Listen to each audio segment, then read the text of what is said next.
Hi, I'm Matt from Tubby. Welcome to my channel. Today I want to tell you a story about Auntie Cookie and Uncle Roger. Auntie Cookie was uh, a Hindu lady, and she was brought up Hindu. Her mother and father were Hindu. They observed all the Hindu celebrations, prayed to the deities, were a true devout Indian Hindu family. Uncle Roger was a Christian. He was a Methodist, and his family could trace their lineage right back to the early Methodists that first came to Durban and set up shop down the coast. Okay, um, Auntie Cookie and Uncle Roger fell in love. They wanted to get married. Unfortunately, um, one of them had to embrace the other one's religion. The Hindus don't really like their people marrying Christians, and Christians don't really like their people marrying out of the faith either. So Uncle Roger was like, you know what, I'm Christian, I can't give up my Christianity, it goes back so far. And Auntie Cookie was the same. But they got together and they compromised. And Auntie Cookie converted to Christianity. They got married, they had beautiful children, and they were together for 40 years. Okay, wonderful. In fact, they're still together, they're real people. Now, Auntie Cookie's mom is still Hindu. She hasn't converted. Now, I don't know if you guys know a lot about the Hindu faith and death within the Hindu faith.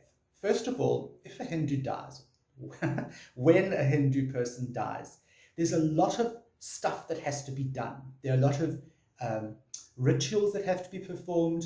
The what do you call it? The actual funeral is the funeral ritual is done very quickly, as virtually within days of the person dying, they are buried, and there's generally an open casket.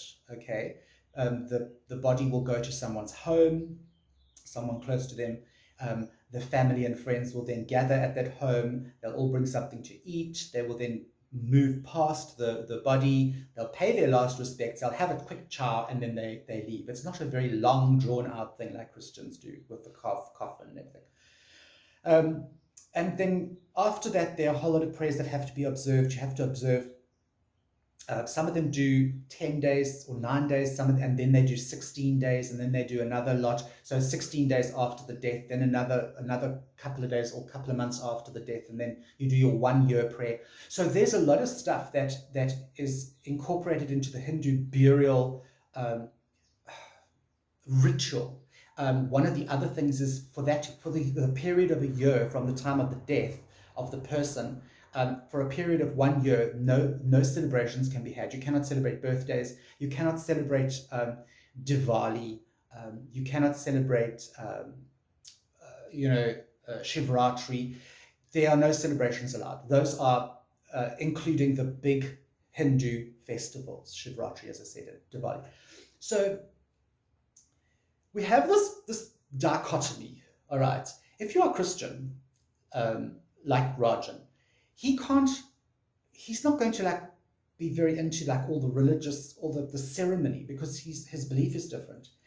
But his wife, who grew up, Auntie Cookie, she's Christian now as well. So does she go to that funeral and does she take part in the ceremonies, or is she not allowed to, or is she within herself not wanting to do it because she feels it's against Christianity? You see where I'm going with this long story. um, do you think that she can do it? What if the entire family was Christian and only the granny was Hindu? Who would do the prayers for her? And that's where I come to an interesting part of my story. Auntie Cookie's sister has not converted to Christianity. She has stayed Hindu. Okay?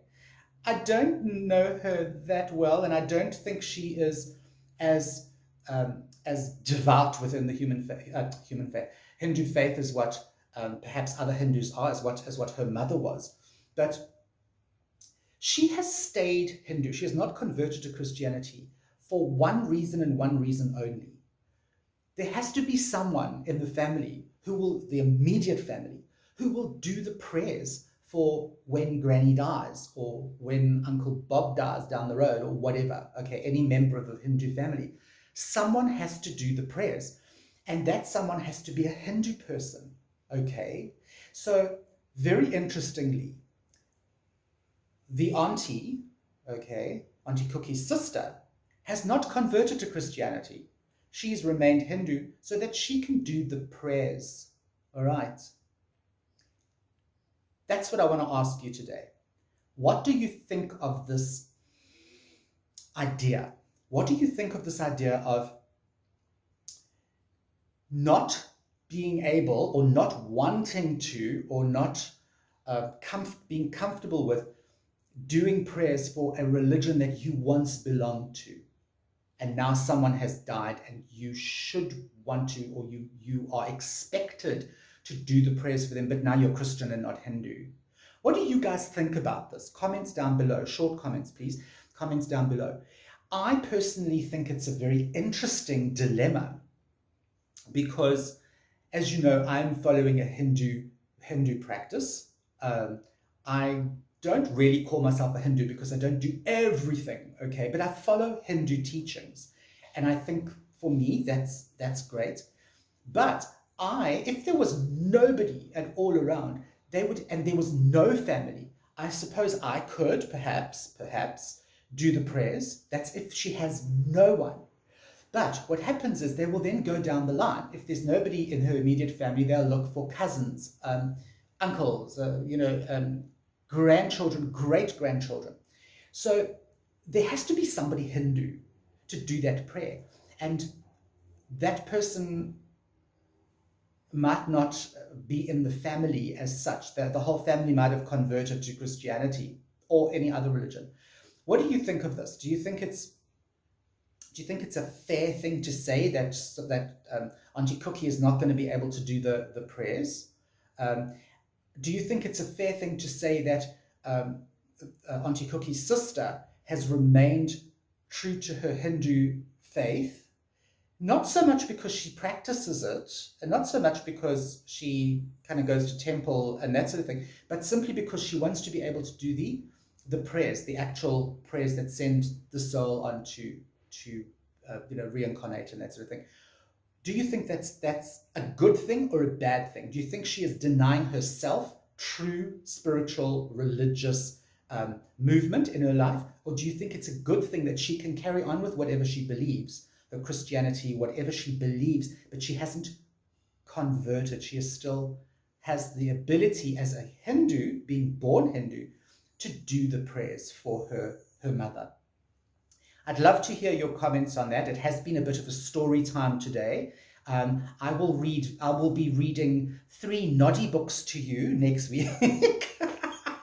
I'll be telling you the story of Noddy. No, I won't, I promise you. But guys, think about that. I'd love to hear your comments. Please try and keep them short. Don't write me pages and pages on this one. Just let me know. What are your thoughts? Have you been in this situation? Are you in a situation like that? I would love to know. You know me. I'm Matt from Tubby Tarot, and I will see you on the flip side. Hi, thanks for watching my video. Don't forget to go and like and subscribe, and check out some more of my videos in my playlists.